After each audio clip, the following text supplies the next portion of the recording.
Only a handful of undefeated teams remain in the Tri-Cities area 4 weeks into the high school football season. Welcome back to the Six Rivers Media Sports Huddle. I'm your host, JD Vaughn. Joining me, Andrew Smith, Brian Woodson, Jeff Birgefield joining us in spirit today. We'll get to week 4 of high school football and take a preview of week 5 right after this message from our loyal sponsor, Lazy J Farms Old Fashioned Butcher Shop. Lazy J Farms has been raising the finest cattle and all-natural pork for 3 generations on the family farm in Fall Branch. Their blonde Aquitaine herd offers a leaner, healthier, and more tasteful beef. And the butcher shop is local, farm to table, and 100% authentic. This is the way your grandfather shopped for me, with steaks cut to order, quality assured, and ready to ship to your door. Open Thursday through Saturday on Bloomingdale Road in Kingsport. Come see us. One of those undefeated teams, the 9th-ranked team in Class 6A, the Science Hill Hilltoppers, winners at Bearden this past week, 35-0. Bearden, of course, maybe not what they were last year. Definitely not. They're 0-4. But nevertheless, Science Hill is off to a 4-0 start. Did all the scoring in the first half. Lane Clement goes 16 of 22, 188 yards. Marcus Jones and Branson Newberry, his top targets, 4 catches apiece between them. But one thing that gets overlooked is the Hilltopper defense. Held Bearden to 4 first downs and just 2 yards rushing. Science Hill gets the shutout win, 35-0 at Bearden. A Mountain 7 district game over in Gate City. Brian Woodson was there. Abingdon comes back to take the lead, but Gate City has the answer. Some guy named Bird.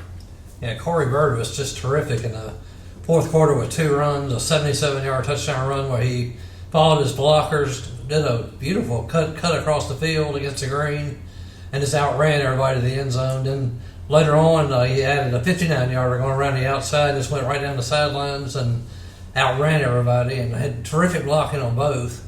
That was the key, is the run game. They had 334 yards rushing, Abingdon had 56. Not only Cory finished for 203 yards, Walker Hillman had 129, including touchdowns of 34 and 15 in the first half. Defensively, they played really well. Eli Parson and Nick Yeomans both had 2 sacks and 2 tackles for loss. Played very well, and really, that's the first time they've beaten Abingdon. They've beaten them twice now since 2015. So it was a big win for Gate City. Yeah, it's a huge win to start out Mountain 7 play 1-0, especially after that heartbreaking loss at Dobyns-Bennett. Big win for the Blue Devils there. Andrew Smith, you were in Carter County. Hampton was ranked 6th in the state. Happy Valley, one of those undefeated teams left. They take care of business 39-0. How did they do it? Yeah, I don't know if anybody really saw that one coming. Not necessarily Happy Valley getting a win, but the way in which they did it was extremely impressive. They ran for 372 yards as a team. A lot of that was Lane Parker and Gabe McDougald. Both of them ran for 3 touchdowns. If you remember last week, I brought up whichever quarterback in this matchup made the most plays, either through the air or on the ground, would lead their team to victory, and it was Gabe McDougald. 3 rushing touchdowns will certainly get the job done. It was a 27-0 lead for Happy Valley at halftime, so it's got off to a hot start and never really took their foot off the gas pedal. If you look at the history of this rivalry, it's the second biggest win Happy Valley has ever gotten over Hampton. Going back, the biggest one was in 2017, a 41-0 win, which is also the last time Hampton was been shut out in the rivalry. So, chance for Hampton to regroup, but Happy Valley certainly riding high after a big rivalry win. Yeah, so Keelan Relaford, obviously he's just added a whole new element to this Happy Valley backfield. Yeah, he really has. And, you look at the stat sheet from last week, it wasn't the most dominant performance, you'd say, but just having another option, another threat, another person for a defense to key in on, pun unintended, it really does play a big role into what Happy Valley is able to do with their rushing attack. Yeah, Keelan Relaford, Lane Parker, Gabe McDougald. You talk about a 3-headed monster in Happy Valley's backfield. Oh, absolutely. Speaking of backfield, West Ridge and Rye Cove combined, those teams attempted to, count them, 2 passes between quarterbacks Justice Hilton and Jacob Jesse. In this case, that's a good thing. West Ridge and Rye Cove get wins, Brian. Yeah, West Ridge, Ethan Amos has had a terrific season. 259 yards and 4 touchdowns. And the sophomore quarterback, Justice Hilton, ran for 159 yards and another touchdown himself. Threw the ball once and completed it. so far he hasn't had to throw the ball much because they're just running the ball right down the middle of the field, just doing very well with that offensive line. They played well against Hardin Valley, took a 28-6 lead at halftime, and just cruised from there. And for Cove, they had 415 yards rushing, led by Carter Roach Hodge, who had 108 yards and 2 touchdowns. There was, all the five-headed monster, really. Jacob Jesse at quarterback, Cole Barnett, Will Rollins, Blake Owens, all had at least 76 yards rushing, and most scored touchdowns. They also did terrific defensively. Honecker's wide receiver, Avery Music, had a remarkable night. 12 catches, 315 yards, and 4 touchdowns from the freshman quarterback Parker Lowe. So Honecker will be a team to watch in the future. They're just young, but Cove ran the ball really well, and although they got hit on the run game or the pass game, they were able to slow down the run and pull away and get the win. A happy homecoming in Bluntville, and could Cove and Honecker see each other again down the road? They definitely could. They'll both be. I'm sure they'll both be. I know Cove will be a playoff team. I'm sure Honecker will too. Although the Huckahee is pretty tough and pretty balanced, but they should make it there also. Could definitely meet again. Sure. Over in Hawkins County, Andrew, volunteer a chance to see where they stand. Couldn't quite get it done. Elizabethon, Zach Wallen had a monster game. The Cyclones do continue their dominance over Hawkins County. Although I wouldn't call this necessarily dominance, they did pull away, though not to the extent that they have in the past. Cherokee does pull away, gets the win over Granger. I couldn't believe this score, 60-30. Are you kidding me? What is going on in Hawkins County? You look.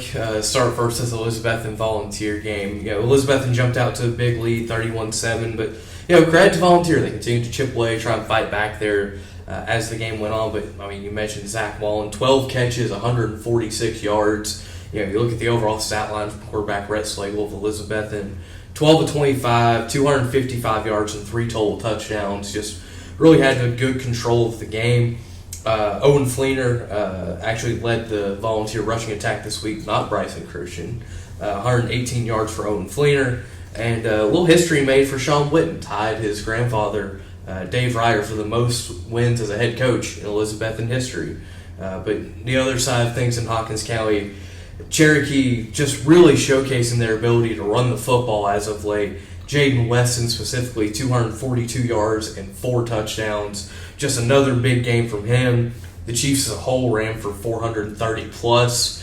It was just a chance for the Chiefs to pull away. They outscored Granger 41-6 in the second half. So that's how you get to 60 right there. You just come out halftime firing and don't really let up from there. So two different results there in Hawkins County, but obviously if you're a Volunteer, you can still build a lot even in a loss like that. Sure. And I have to admit, Elizabethon is throwing the ball a little more than I expected this year. Now, granted, they have the personnel to do it. Guys like Justin Whitehead, Zach Wallen, and a quarterback like Rhett Slagle. But I admit, maybe I'm a little surprised by how much the Cyclones have thrown it this year. Maybe we're just not used to that. But this year, well, you better get used to it because the Cyclones are coming at you. Over in Jonesboro, David Crockett, welcome back quarterback A.J. Wynn in this game. David Crockett defeats Morristown West for only the 3rd time in the history of that rivalry. The Pioneers get the win 29-27, stopping a late 2-point conversion. Big game for Sam Casey, 111 yards and a touchdown, but just as importantly, he was heavily involved on the defensive side. Multiple tackles for loss, I think 7 or 8 tackles overall, an interception, and a forced fumble for Sam Casey. David Crockett gets the win, the region win, over Morristown West, so a huge victory for David Crockett. Dobyns-Bennett, not so much. The Indians went on the road at 6th-ranked Oak Ridge. The defense did its part. Dobyns-Bennett won the turnover battle 3-0. Zabian Goodwin, a couple of forced fumbles, but Dobyns-Bennett unable to take advantage. Demillion Porter and Malik Howard both turn in their usual solid games. Porter goes for over 200 yards, though a lot of that came on a late touchdown run. But Oak Ridge gets the win 33-7 over Dobyns-Bennett. Tennessee High. Brian, are the Vikings passing a little more than we're used to this year? They certainly are, at least from my experience the last few years. Jack Richardson threw for 203 yards, which is very unusual for Tennessee High. And a lot of those went to Brandon Harper, who's a terrific receiver for them. Elijah Plumbar returned from injury, finally got to play this year and ran for 2 touchdowns. They had played a tough schedule to start the year, as they were 0-3 coming in, so they really needed to win. And Cocke County continues to struggle, and Tennessee High was able to get the shutout and perform well on offense. Yeah, sure. Baron Harper, just a monster game for him, wide receiver, 6 catches, 182 yards, like you said. Andrew, speaking of monster games, Colby Jones of Unicoi County throws for 188 and 3 touchdowns, rushes for 14 yards, another score. So it's not going to jump out at you on paper, but the way he distributed the wealth against Chucky Doak, Blue Devils get the win 49-28, but it was not that close. It really wasn't. It was a Unicoi County lead 34-6 at halftime. So, just kind of take your foot off the gas a little bit there if you're Unicoi County. But, yeah, it's a big region win for them to go get. They had almost 400 total yards of offense. So, Colby really able to distribute the ball well. And, you look after, losing a heartbreaker the week before to Gatlinburg-Pittman, a good chance for them to rebound and get a win in region play like they did. Chucky Doak, certainly not a bad Region 1 3A team, but Unicoi County just continuing to show why they're one of the best teams in the region, even if they're still maybe a half step behind Gatlinburg-Pittman still. Well, sure. Twin Springs gets the win this week. The Titans defeat Pineville, Kentucky 51-14. Julian Pasquale and Isaiah Kaiser, a monster game for the two of them in the backfield. Both of them had at least 149 yards, and both of them were heavily involved in the defense. Twin Springs gets the win. Providence Academy gets the win at West Green, 48-27. 5 touchdown passes and 367 yards for freshman quarterback Cam Blanton, in addition to a couple of rushing touchdowns. So Providence Academy evens its overall record at 2-2. Daniel Boone comes up short against defending state champion Sevier County 48-0. That'll round out week 4 of high school football, but week 5, we're going to take a look at that coming up right after this from Lazy J Farms. Lazy J Farms has been raising the finest cattle and all-natural pork for 3 generations.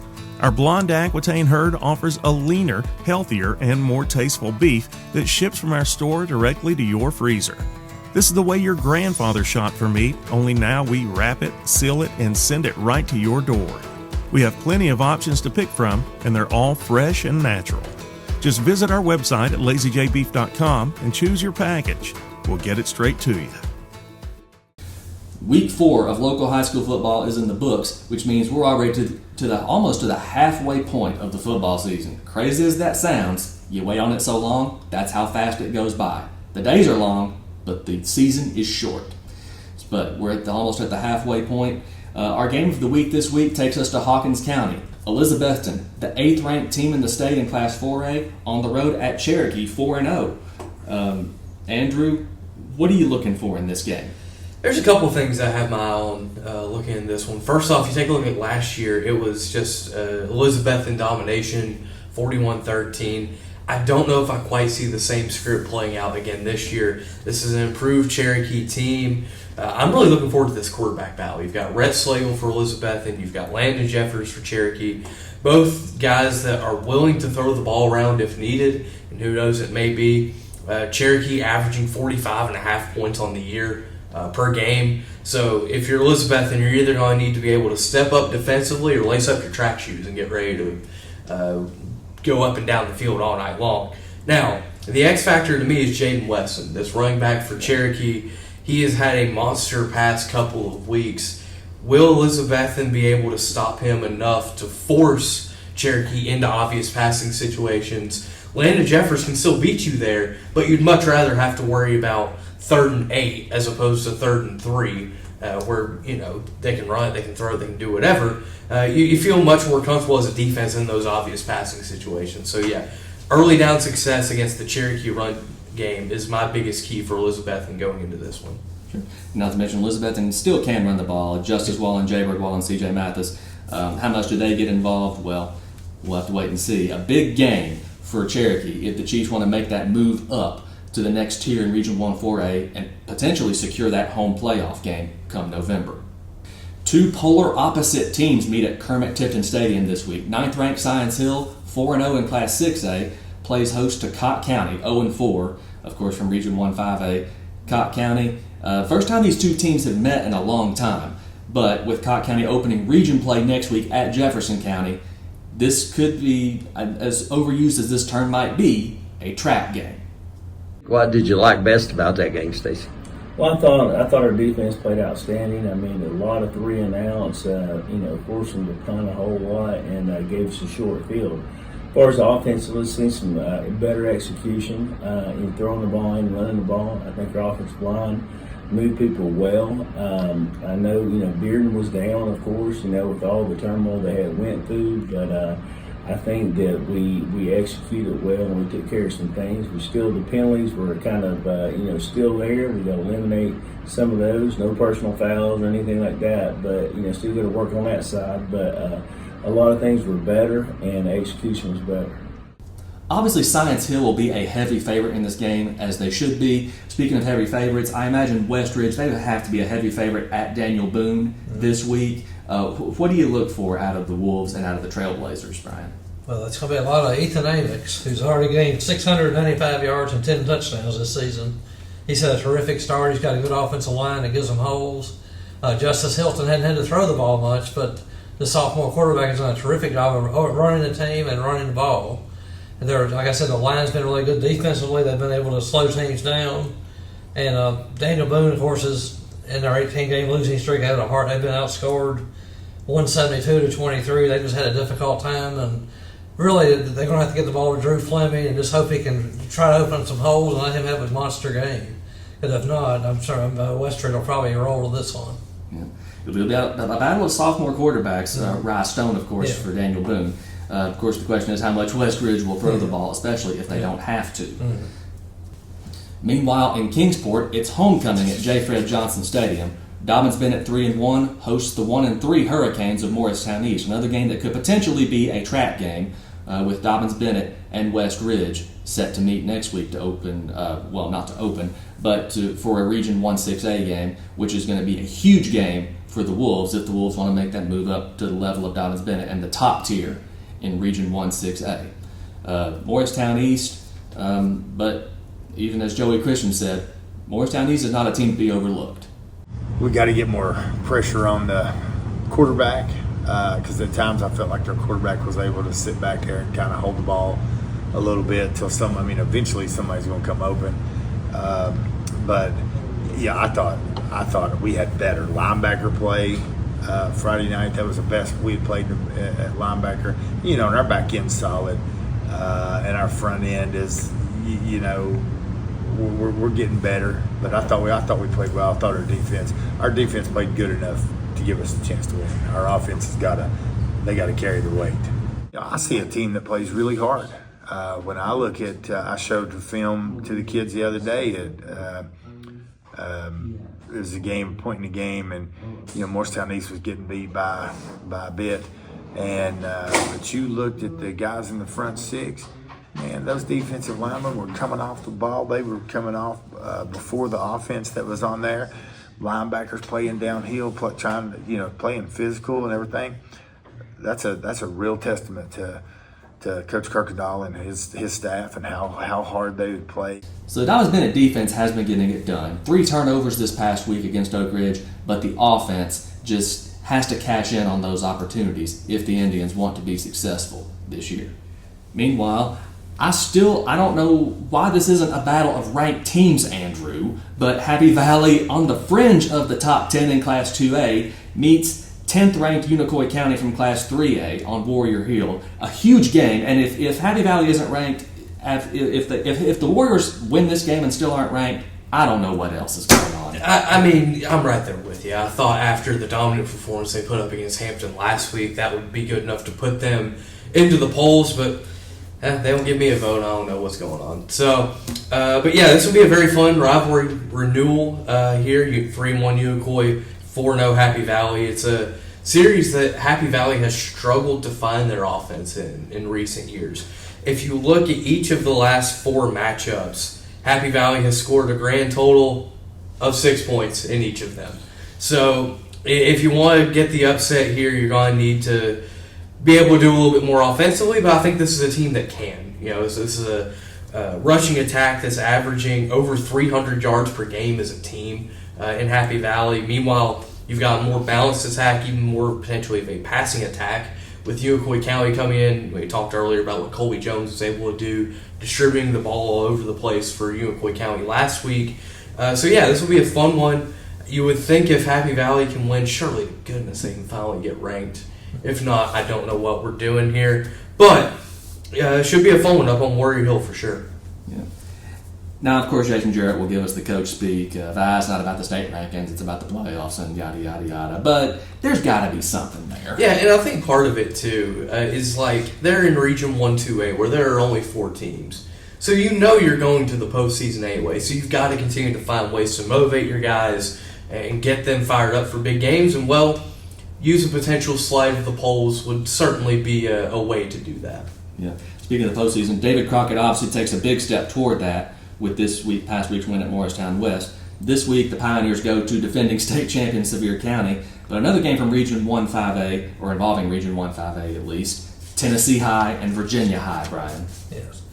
Yeah, this game, this is a 111th meeting between these two schools. Tennessee High has a 75-30-5 advantage, and they've won. This series was stopped in 2019 by Virginia High. They just didn't feel like they were being competitive. They wanted to try to play some other teams, and so they've lost. Tennessee High has won 21 of the last 22. So only win was in 2011. Ironically, if the casino decides to want to do betting on high school games, Virginia High might actually be either favored or really close in this game. They're playing really well. They're 4-0. They beat some pretty good teams in Virginia. Tennessee High is 1-3. Well, they've lost 3 games to 3 really good teams, and then beat Cott County. So this should be a really interesting game. For both teams have won this game back for a long time. The two coaches are really close. They played ball together at Emory Henry. So they wanted this game to come back. Last year they did bring it back as a scrimmage. This year they brought it back as a real game, and hopefully it'll stay this way. In recent years, Tennessee High has just blown the doors off Virginia High. But this year I think it's going to be close and competitive. It could come down right down to the last few minutes. Yeah, it just doesn't feel right without Tennessee High and Virginia High, does it, Brian? No, I mean, you've covered that rivalry for years, I imagine. Mm-hmm. Volunteer, the Falcons looking to bounce back. A region game this week on the road at Seymour. The Eagles 2-2 overall. Greenville undefeated, 4-0, ranked 3rd in the state. They are on the road at winless Sullivan East. So obviously Sullivan East is going to do what the Patriots do, throw the ball around and just try to get something going offensively against the Green Devils. They haven't had much success lately. History obviously not on their side, but one thing's for sure: Peyton Lingerfeld and that offense, they're going to throw it around until that clock hits 0. Andrew, a couple of region games in Region 1-1A. Cloudland, of course, non-region on the road at Middlesboro, but Hampton on Thursday night welcoming Jellicoe, a region game, and then Hancock County and Unicoi. Yeah, region game for Hampton, a chance for them to bounce back after a very tough loss there against Happy Valley. This is the first meeting between Hampton and Jellicoe since 2008. Obviously, they were not in the same conference for a while, but they're back in the same league, and it's a short series history, but one Hampton has dominated 6 games to none. But yeah, the biggest key for me is, can Hampton find their physicality again? It's not often that you get out-physicaled. If you're Hampton, you got out-physicaled against Happy Valley. So being able to reestablish that toughness, being able to reestablish that run game, I don't foresee it being a huge problem against Jellicoe, but it is a region game. It's a game that Jellicoe will want to come in and make a statement in, so you obviously can't overlook them. And you look at Hancock County, Unicoi, the other region game in 1-1A, battle of winless teams. Somebody's got to try and use this as a springboard. If you look at the series history, Unicoi leads at 13-4, and last year Unicoi won 36-18. It was Unico's only win last year. So obviously, if you're Unicoi, you feel pretty confident that, hey, we can try and start to get this thing back right now. We've taken on a Hancock County team that lost badly to Cloudland last week. And also that Cloudland team taking on a very solid Millsboro, Kentucky team. First ever time those two teams have met. Millsboro offense is averaging 44 points per game in their 2 games. Whoa. So it'll be a tough task for us Cloudland defense, but that's kind of what's going on in Region 1-1A this week. So in other words, Cloudland better keep the ball on the ground and work that clock. Yes, take the air out of the football. Some other games happening around the area, especially in Southwest Virginia. Gate City is home again this week. Marion comes to town. Twin Springs is at home for a Cumberland District game against John Burton. Rye Cove is on the road, a Cumberland District game for them as well, at Thomas Walker.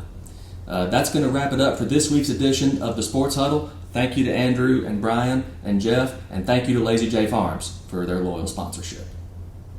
Lazy J Farms has been raising the finest cattle in all-natural pork for 3 generations. Our blonde Aquitaine herd offers a leaner, healthier, and more tasteful beef that ships from our store directly to your freezer. This is the way your grandfather shot for meat, only now we wrap it, seal it, and send it right to your door. We have plenty of options to pick from, and they're all fresh and natural. Just visit our website at lazyjbeef.com and choose your package. We'll get it straight to you.